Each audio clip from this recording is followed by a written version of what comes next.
Hebreos capítulo 9, esta es la cuarta parte de este estudio, de este capítulo, y lo titulamos El establecimiento del nuevo pacto por la sangre del Mesías. En nuestro estudio anterior estuvimos analizando a este capítulo hasta el verso 22 y entendimos que la remisión de pecados por el derramamiento de la sangre de Yeshua el Mesías constituye un principio fundamental en el trato que Dios tiene con todo creyente. Porque no existe nadie que nunca haya pecado. Y en consecuencia, pues no hay perdón sin derramamiento de sangre. Y no hay perdón perfecto sin sacrificio perfecto. Ese es el punto que ha estado abarcando el autor de la carta a los Hebreos en este capítulo 9. Dice el verso 22 para tomar contexto. Dice, y casi todo es purificado según la ley con sangre, y sin derramamiento de sangre no se hace remisión. ¿De qué está hablando el autor de la carta? Está tomando la comparativa, una vez más, del sistema sacrificial.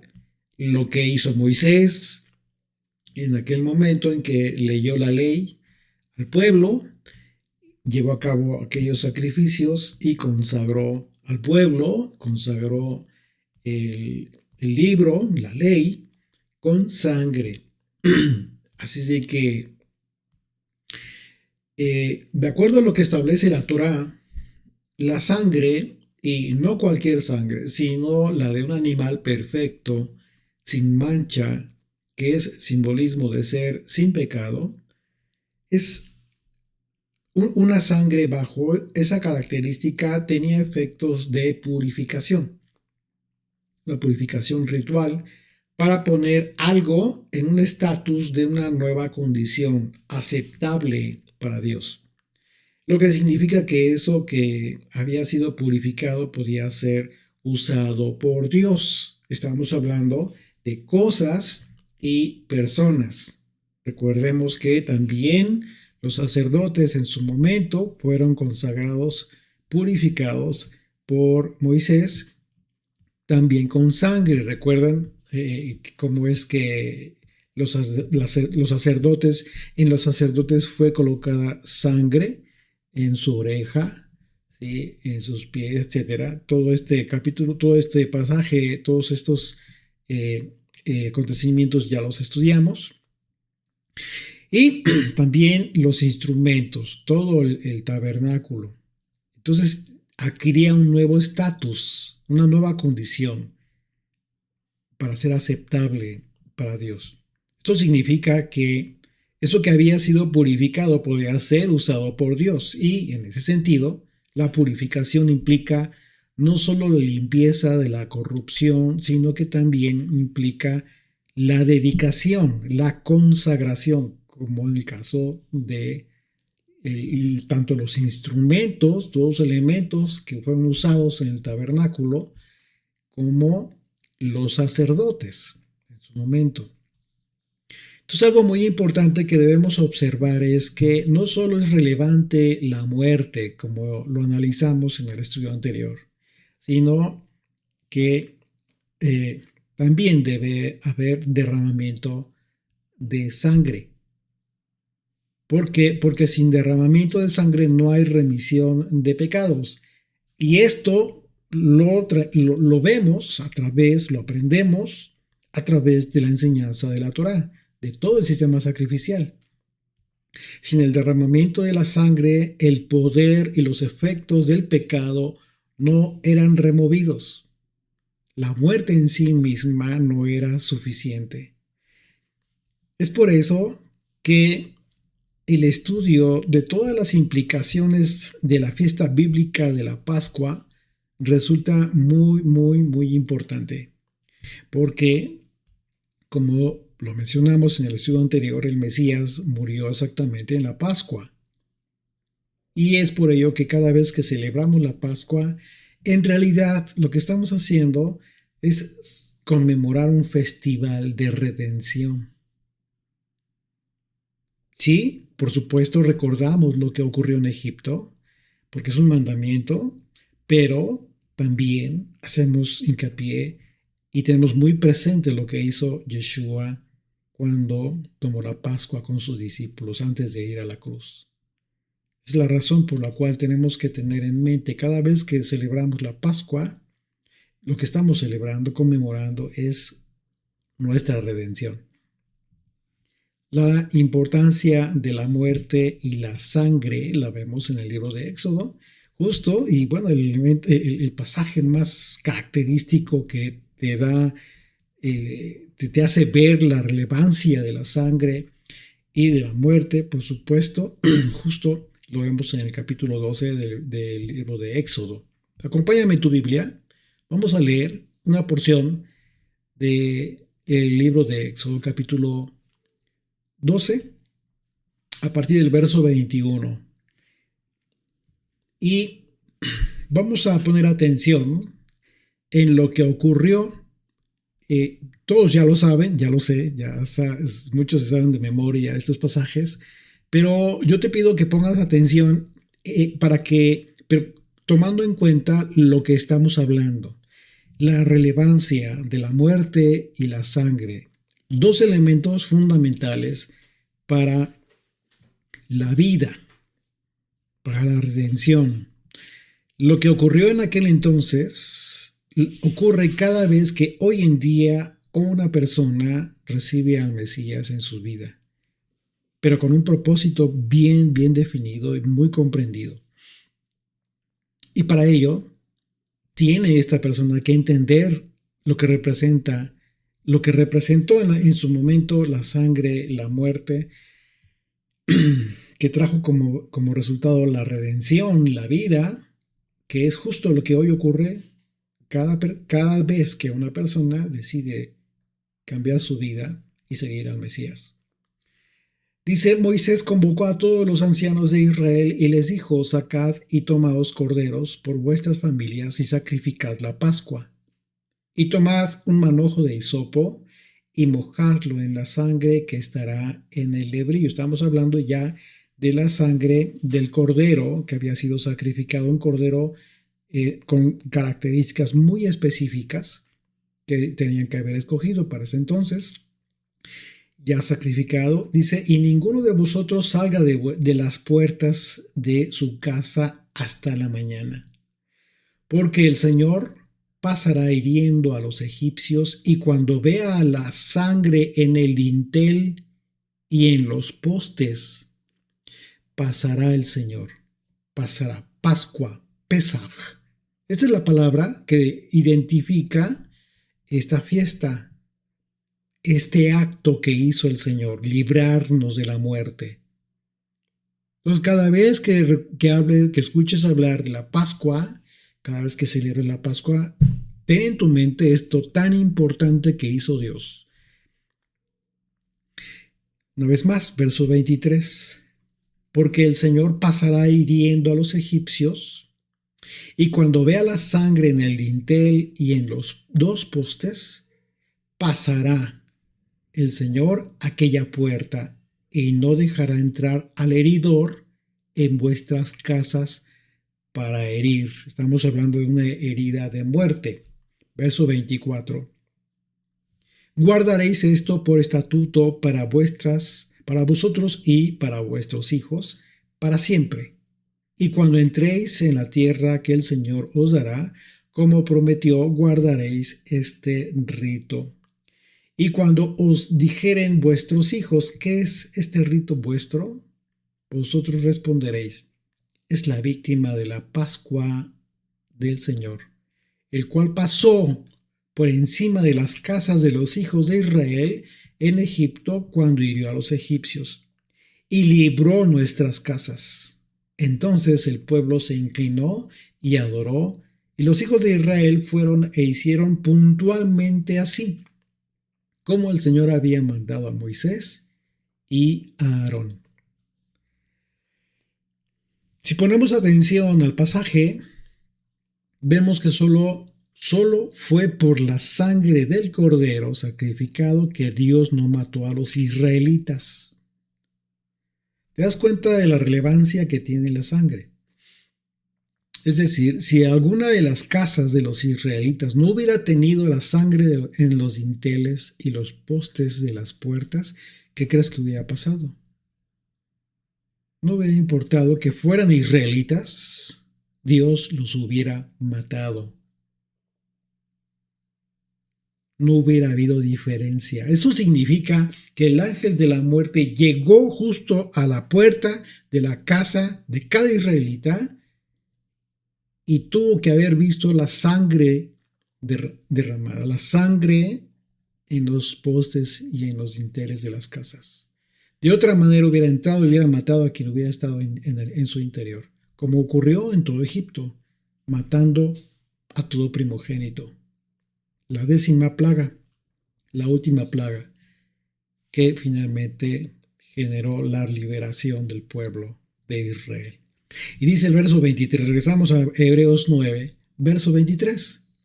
Continuamos, dice, fue pues necesario que las figuras de las cosas celestiales fuesen purificadas así, pero las cosas celestiales mismas con mejores sacrificios que estos. Fíjate bien de lo que está hablando aquí. Está hablando de la purificación de las cosas que fueron figura. Es decir, las cosas en la tierra, todo aquello, el tabernáculo y todo lo que estaba en su interior. Es muy interesante que el escritor se refiera a la necesidad de la purificación de todas estas cosas que fueron sombras, ejemplos de las cosas celestiales. Estas figuras que son las que nos dan la perspectiva de las cosas celestiales, pues es una referencia al sistema sacrificial. Todo lo que ocurrió en el sistema sacrificial, los mandamientos relativos a las purificaciones, la sangre rociada, el tabernáculo, etcétera, todo. Todas estas cosas en su momento fueron purificadas así, con sangre. El apóstol Pablo, en su carta a los Colosenses, habló de lo necesario que fueron todas estas cosas que se describen como figuras o sombras, porque justo eso nos daría la conciencia de que todo ello siempre apuntó a algo mucho mejor, a la necesidad de algo mejor y permanente. Colosenses 2, capítulo 2, a partir del verso 16. Acompáñame. Ahí en tu Biblia, Colosenses 2, versos 16 y 17, dice: por tanto, nadie os juzgue en comida o en bebida o en cuanto a días de fiesta, luna nueva o días de reposo, todo lo cual es sombra de lo que ha de venir. Pero el cuerpo es del Mesías. ¿De qué está diciendo Pablo aquí? Muchas veces, no sé, seguramente te ha tocado vivirlo, escucharlo, que de repente hay discusiones entre los creyentes acerca de si qué día es el día de Yom Teruah o cuándo empieza, es un día antes, un día después, y ya andan discutiendo luna nueva, días de reposo. De esto está hablando Pablo. No se estén peleando por cosas que simplemente son sombra de lo que ha de venir. Conmemóralo, tenlo presente. ¿Por qué? Porque su significado, lo que vas a conmemorar, es lo que realmente te debe importar. Pero no te estés peleando porque si las horas, por si el día, no importa. O sea, bueno, tú lo entendiste de una forma, ya quizás lo entiendas de una forma diferente, pero el cuerpo es del Mesías. Lo que está diciendo, finalmente somos un solo cuerpo. Y el que lo hagas de una o de otra forma no te autoriza a juzgar al otro que lo hace de forma diferente, porque es tu hermano en el Mesías. Son parte del mismo cuerpo. Entonces esa idea tonta, perdóname la expresión, de que pues Si perteneces a este ministerio, pues las cosas se hacen de esta manera. No has podido entender la importancia que tiene cada uno de los que siguen al Mesías. Todos son importantes. Su forma de conmemorar las fiestas, etcétera. Porque a final de cuentas, nada más y nada menos que el apóstol Pablo escribió esto. Todo lo cual es sombra de lo que ha de venir, pero el cuerpo es del Mesías. Entonces el escritor de la carta a los Hebreos hace una separación radical al referirse a la purificación de las cosas celestiales que, a diferencia de las cosas terrenales, fueron purificadas con mejores sacrificios. Subraya eso. Con mejores sacrificios. ¿Cuáles son esos mejores sacrificios? Verso 24. Porque no entró el Mesías en el santuario hecho de mano, figura del verdadero, sino en el cielo mismo, para presentarse ahora por nosotros ante Dios. El tabernáculo, la tienda de la tierra, fue solamente una figura, porque la realidad se encuentra en el cielo. Dice aquí que el Mesías entró allí para presentarse por nosotros ante Dios, es decir, ante el mismo rostro de Dios. El Mesías no entró en un santuario construido por el hombre. Estamos hablando después de su resurrección. En el momento que el Señor murió, entregó su vida. Sabemos que siempre estuvo enseñando en el templo, pero él nunca entró al lugar santísimo. Nunca estuvo ahí, hablando del templo en Jerusalén. El contexto es el lugar santísimo frente a Dios. Es decir, ante el mismo rostro de Dios.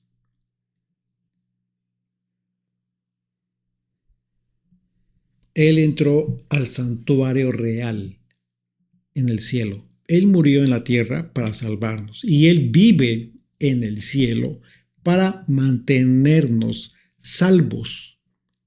El Mesías Yeshua se encuentra allí por causa de nosotros. Si el tabernáculo terrenal y todos los utensilios que fueron meras copias, sombras de las realidades celestiales, requerían purificación mediante sacrificios de animales escogidos, animales puros, etc. Entonces esta necesidad apuntó a algo superior. El santuario temporal se purificaba con la sangre de cabras, con la sangre de los becerros, pero eso solo que a final de cuentas puso en relieve la necesidad mucho mayor de un sacrificio perfecto para purificar el verdadero santuario celestial. Recordemos que desde un principio, Moisés tuvo la visión de este santuario celestial. Y en el momento en que el Señor le ordena edificar el tabernáculo en la tierra, le hace hincapié, así como se te mostró. Moisés tuvo esa visión, la visión del tabernáculo real, el celestial. Desde entonces, todo el mundo sabía que todo esto que se estaba llevando a cabo en el tabernáculo terrenal siempre apuntó a la necesidad de la purificación de las cosas celestiales, un santuario celestial. En otras palabras, la purificación de las cosas terrenales era un anticipo divinamente dispuesto de la purificación que la propia sangre del Mesías iba a proveer en el cielo. La palabra figura en el griego es la palabra antitupon y se traduce como contraparte. El escritor nos explica que Yeshua no entró en un santuario que era solo una contraparte, un esbozo y sombra de las cosas celestiales, sino que entró en el santuario verdadero, que es la presencia misma de Dios en el cielo. Entonces podemos imaginarnos lo que esto, imagínate tú, quizás pues, es más fácil para ti, pero imagínate lo que esto representó para todos aquellos judíos en la época en que el autor escribió esta carta, la carta a los hebreos. Incluso lo que representa para todo el pueblo judío observante en la actualidad. Imagínate leer esto, lo que representa para ellos. ¿Por qué? Porque son ellos precisamente los que esperan que en algún momento sea restablecido el sistema sacrificial en la construcción del tercer templo en Jerusalén. Algo que por supuesto para todos los que creemos en Yeshua, el Mesías, representa un rechazo total de su sacrificio que, conforme lo hemos ya entendido a lo largo de todos estos capítulos que hemos estudiado en la Carta a los Hebreos, fue un sacrificio perfecto y fue para siempre. El autor de la carta, después de explicar que el sacrificio del Mesías superó los rituales del antiguo pacto, explica ahora dónde se desarrolla su ministerio sacerdotal, que a diferencia del sumo sacerdote levítico, pues que entraba en un santuario construido por el hombre, que fue una copia, una sombra del verdadero, Yeshua entró en el cielo mismo. El verdadero lugar santísimo. Allí, en la misma presencia de Dios. Él se presentó en favor de su pueblo como nuestro sumo sacerdote viviente. Este versículo subraya tanto la superioridad del sacrificio de Yeshua, mejores sacrificios, como dice el autor, como el lugar de su ministerio, de su servicio. No un tabernáculo terrenal de símbolos, sino la realidad celestial donde mora Dios. Entonces imagínate nada más poder entender en su plenitud esta gran diferencia, lo que representa para ti y para mí que Yeshua sea nuestro sumo sacerdote. Bendito Dios por eso. Verso 25, y no para ofrecerse muchas veces, como entra el sumo sacerdote en el lugar santísimo cada año con sangre ajena. Una vez más, te recuerdo que tú puedes leer en presente, porque el autor de la carta, cuando escribió esta carta, el templo de Jerusalén estaba todavía en pie. Todavía estaban los sacrificios. Por eso puedes leer todos los pasajes en que el autor habla en presente al referirse a lo que se hacía en el templo. Una vez más, verso 25, y no para ofrecerse muchas veces como entra el sumo sacerdote en el lugar santísimo cada año con sangre ajena. Esto es Yom Kippur. ¿Ok? Cada año, la fiesta anual de Yom Kippur, el día de la expiación, el día de perdón. Entonces Yeshua ascendió al cielo para presentarse ante Dios por nosotros, y el autor aclara que ¿en qué se diferencia su ministerio, el ministerio sacerdotal de Yeshua, al ministerio sacerdotal del sacerdote levítico? ¿Okay? ¿Por qué? Porque el sumo sacerdote terrenal, pues entraba al lugar santísimo año tras año, cada año, durante todos estos siglos, siempre con la sangre de un animal. Por eso dice sangre ajena. No era su sangre, era sangre ajena, dice. Y ve que relevante es porque no dice con la sangre de un animal, de animales en esta ocasión dice con sangre ajena, es decir, no era parte de. El sacerdote levítico no pudo ofrecer nunca nada de sí mismo para la expiación por los pecados. Este es el contexto de la expresión con sangre ajena.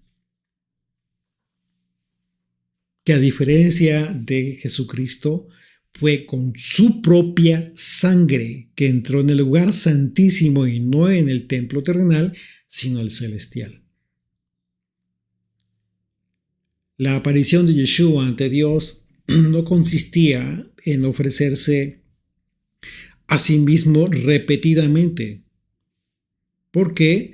Porque su sacrificio es de un valor y una suficiencia tan infinitos que jamás necesitó repetirse, una vez y para siempre. Este versículo subraya la naturaleza única y definitiva de su ofrenda, y con ello demostrando que el ciclo continuo de los sacrificios del antiguo pacto estaba llegando a su fin en el Mesías.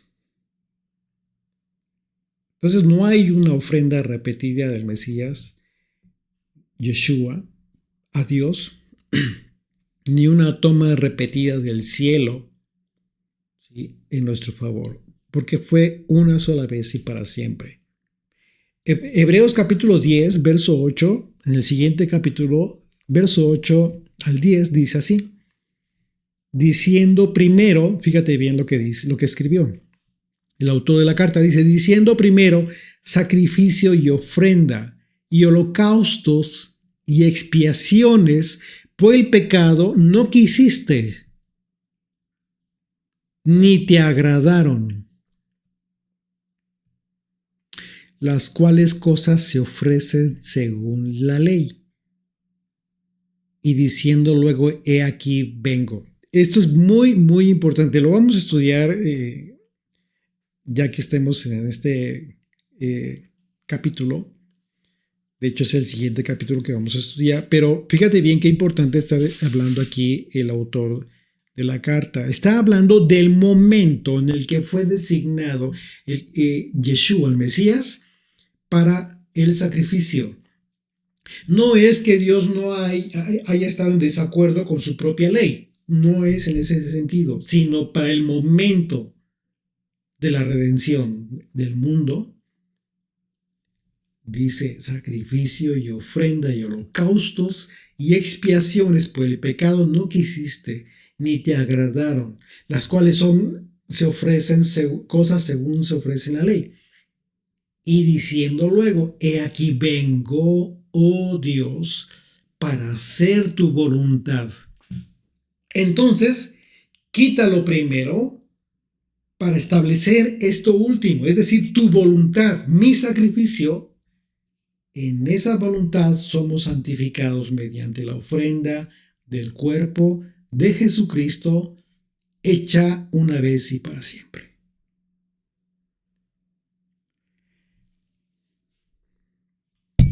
Entonces, imagínate lo importante de este acto final, que es tan completo que no necesita repetirse.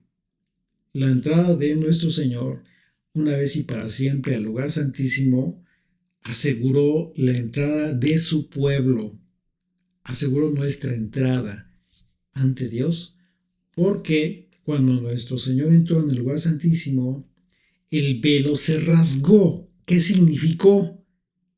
Ya no iba a haber más velo, ya no iba a haber más impedimento. ¿Por qué? Porque Jesucristo es nuestro conducto al Padre. Dice el verso 26, regresamos a Hebreos 9, capítulo 9, verso 26. De otra manera, le hubiera sido necesario padecer muchas veces, porque desde el principio del mundo, una vez más. De otra manera, le hubiera sido necesario padecer muchas veces desde el principio del mundo. Pero ahora, en la consumación de los siglos, se presentó una vez y para siempre por el sacrificio de sí mismo para quitar de en medio el pecado. Entonces el Mesías no necesitó ofrecerse repetidamente como los sacerdotes levíticos que todo el tiempo estaban haciendo las mismas cosas cada año. El autor de la carta recalca la idea principal en el sentido de que si el sacrificio de Yeshua no hubiera sido único, habría tenido que sufrir una y otra vez desde la creación del mundo. Pero en realidad, al final de los tiempos, apareció solo una vez, ofreciéndose como el sacrificio perfecto para eliminar el pecado para siempre. Este versículo subraya tanto el punto culminante de la historia de la redención como el propósito de la revelación del Mesías, que fue abolir el pecado mediante su propio sacrificio. Entonces el autor describe al tiempo de la venida de Yeshua como el fin de la era, la consumación de los siglos. La palabra consumación en el griego es la palabra sunteleia y se traduce como completar enteramente. Se traduce como ejecutar, acabar. Se traduce como cumplir, establecer y se traduce como terminar. Entonces, esta expresión de la consumación de los siglos nos habla claramente de lo que iba a ocurrir con el sistema sacrificial.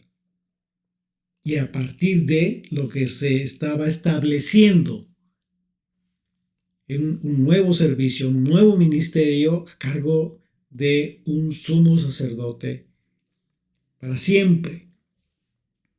Entonces esta expresión en la consumación de los siglos nos habla de acontecimientos consumados a los que vino un acto sublime de término, un acto por el que, por un lado, se establecería el término de los sacrificios, de que hasta ese momento se habían practicado como una enseñanza didáctica de adoración al Padre, y por otro lado, el inicio de una adoración verdadera en los cielos.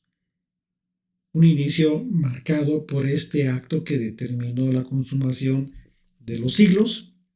Esto es el sacrificio de Jesucristo, el cual fue perfecto porque produjo redención eterna. Por esa razón fue perfecto.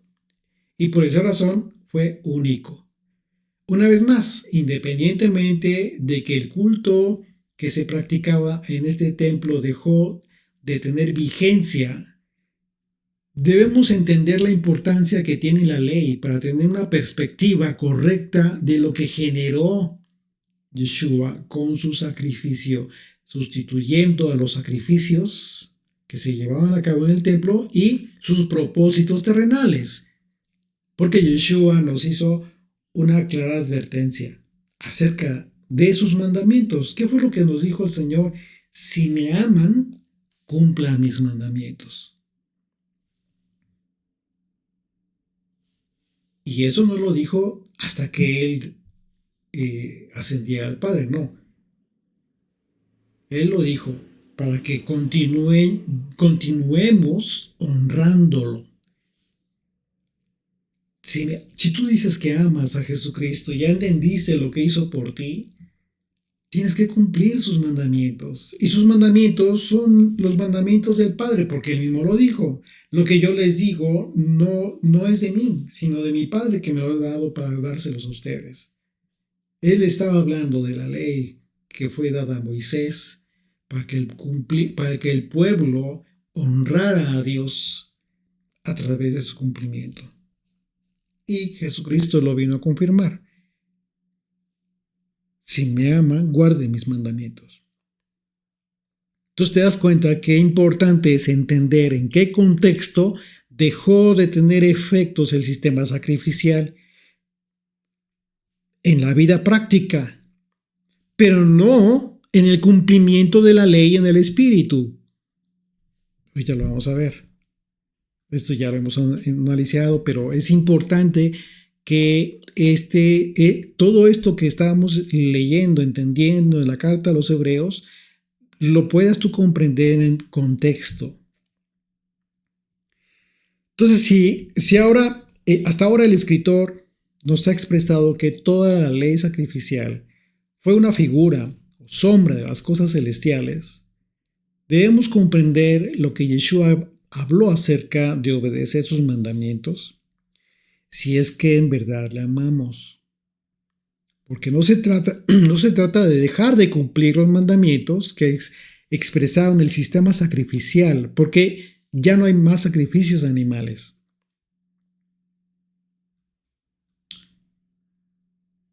Pero ahora hay sacrificios espirituales. Como lo dijo el apóstol Pablo, es en nuestro culto racional y se nos ha dado la capacidad para cumplir esos mandamientos de una nueva forma, una forma más excelente que se da a través de la unción que hemos recibido, a través de este poder y, por supuesto, de la guía del Espíritu Santo para poder caminar en el Espíritu a fin de cumplir la justicia de la ley, no la letra de la ley, la justicia de la ley, el propósito del espíritu de la ley. Hemos hablado también de ese tema. Debes entender cuál es el espíritu de la ley para poder cumplir la justicia de la ley. No te quedes en el cumplimiento de la letra. Eso no te va a servir de nada si no has entendido el verdadero sentido de cada mandamiento. Por esa razón, es muy importante que no dejemos de cumplir la ley, pero en este sentido, como lo vino a enseñar Jesucristo. Romanos capítulo 7, a partir del verso 1, acompáñame en tu Biblia. Vamos a leer esto que te estoy expresando en palabras del apóstol Pablo. Dice, ¿acaso ignoráis, hermanos? Pues hablo con los que conocen la ley. Fíjate bien a quién les está hablando. Los que conocen la ley, es decir, a ti te está hablando. Tú que conoces la ley. Que la ley se enseñorea del hombre en tanto que éste vive. Porque la mujer casada está sujeta por la ley al marido mientras éste vive. Pero si el marido muere, ella queda libre de la ley del marido. Así que, si en la vida del marido se uniera a otro varón, será llamada adúltera.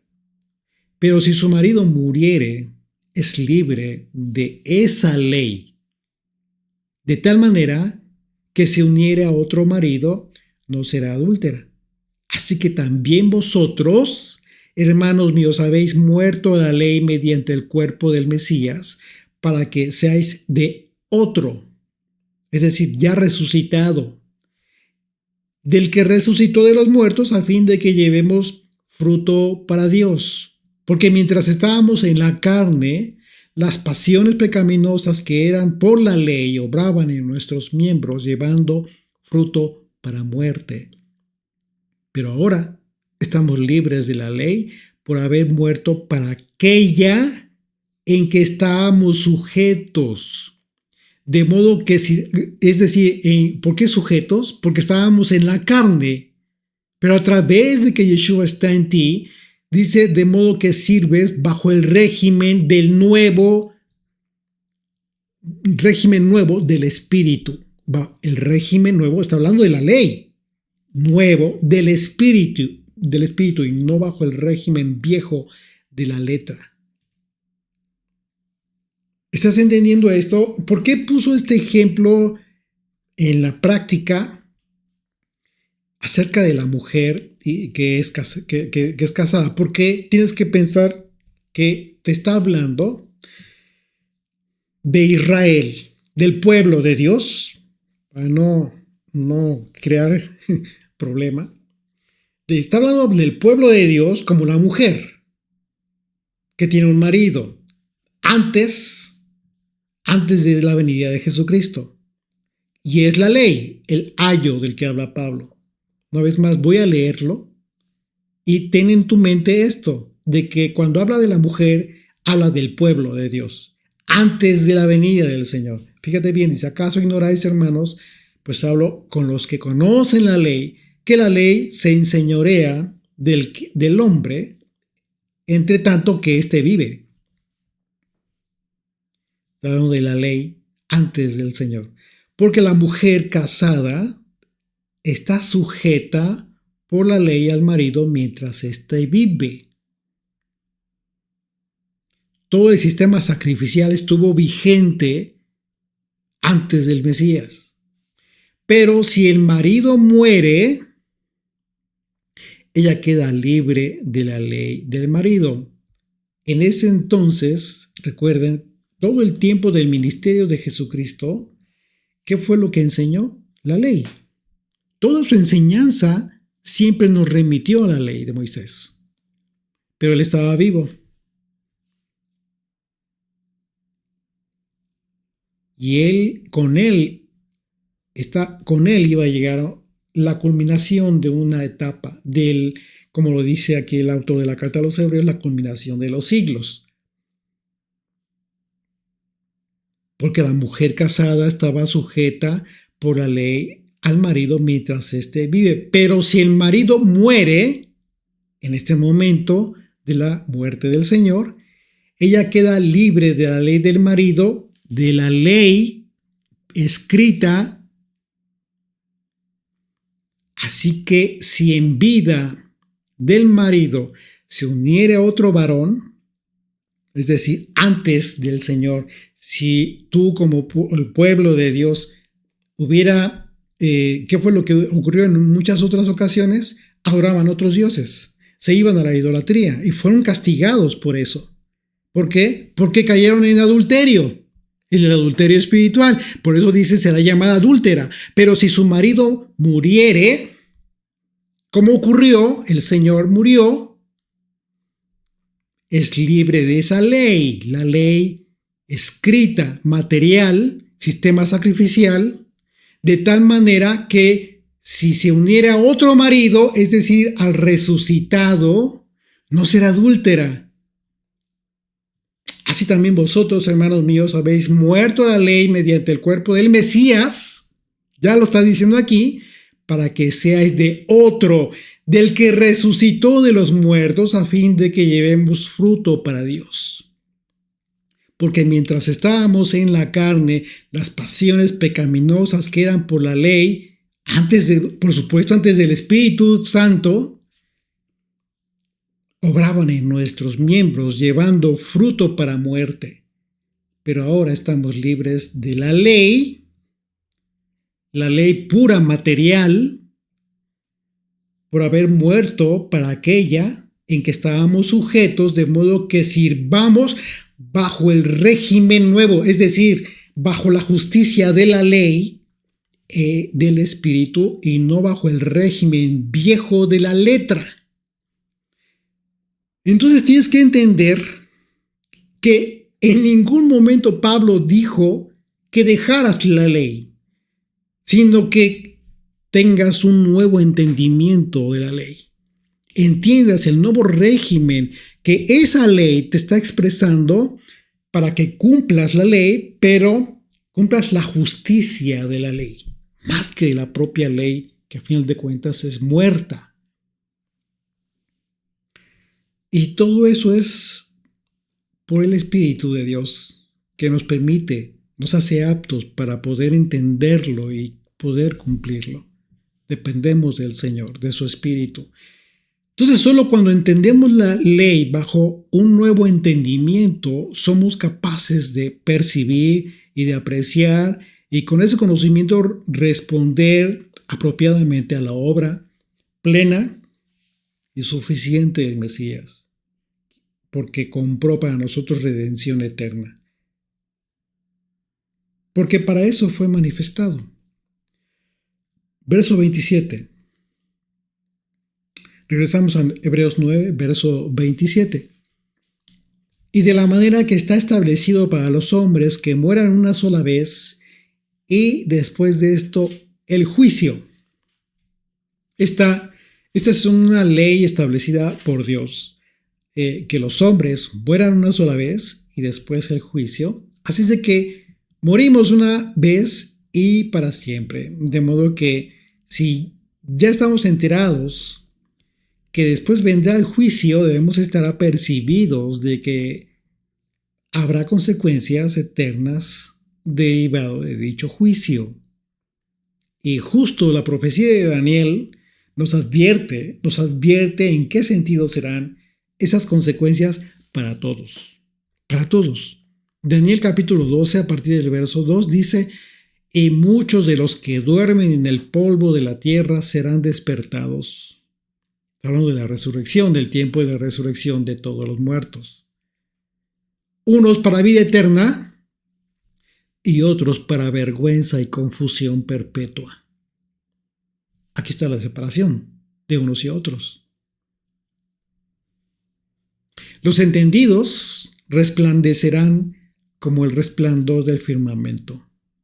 Y los que enseñan la justicia, una vez más, la palabra justicia de la que te estaba hablando hace un momento, es decir, al momento que cumples la ley, pero cumples la justicia de la ley más que la letra de la ley.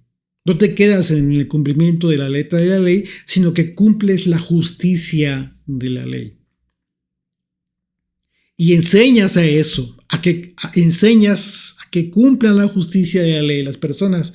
Dice, y los que enseñan la justicia a la multitud como las estrellas a perpetua eternidad.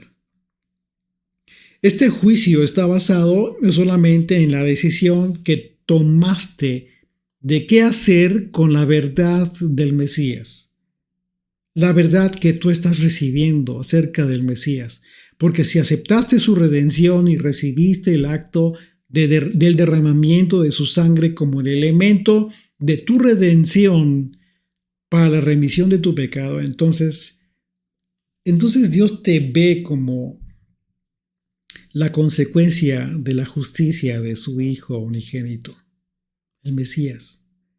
Porque de la forma en que nuestros pecados fueron cargados sobre el Mesías cuando lo clavaron en aquel madero, al mismo tiempo tenemos el beneficio, la bendición por la fe de que su justicia perfecta sea entonces imputada a nosotros porque verdaderamente creemos en Él, somos de Él. Ese fue el propósito de que nuestro pecado fuera trasladado a Él, para que su justicia entonces se vea reflejada en nosotros. Este versículo establece una solemne comparación entre el destino humano y la obra salvadora del Mesías. Así como la muerte es una cita ineludible para toda persona, la muerte del Mesías, que fue un sacrificio único y definitivo, también fue una cita divina. Los seres humanos no pueden escapar de la muerte ni del juicio porque están fijados por decreto divino. Son citas que no podemos eludir. Va a haber una muerte y va a haber un juicio. Y es importante que tú y yo estemos apercibidos de las consecuencias de ese juicio. Dice el verso 28, así también el Mesías fue ofrecido una sola vez para llevar los pecados de muchos, y aparecerá por segunda vez sin relación con el pecado para salvar a los que le esperan. Fíjate qué importante es esto. Aquí el escritor culmina el argumento principal del capítulo, el establecer un paralelismo entre el destino humano, la muerte, y la misión redentora del Mesías Yeshua, la liberación, que es la liberación. Así de que cada persona está destinada a morir una sola vez y luego enfrentar el juicio. Es lo que tenemos que hacer todos, no vamos a evitarlo. Si tú has recibido enseñanza en un sentido distinto, te están engañando. La escritura lo confirma. Yeshua así lo dijo. En cambio, fue ofrecido como el Mesías, fue ofrecido como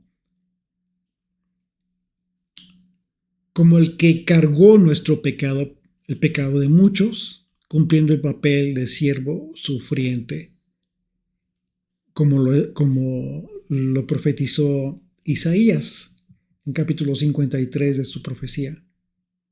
A diferencia de los sacerdotes levitas cuyas ofrendas pues debían repetirse, el sacrificio de Yeshua el Mesías fue definitivo y fue completo.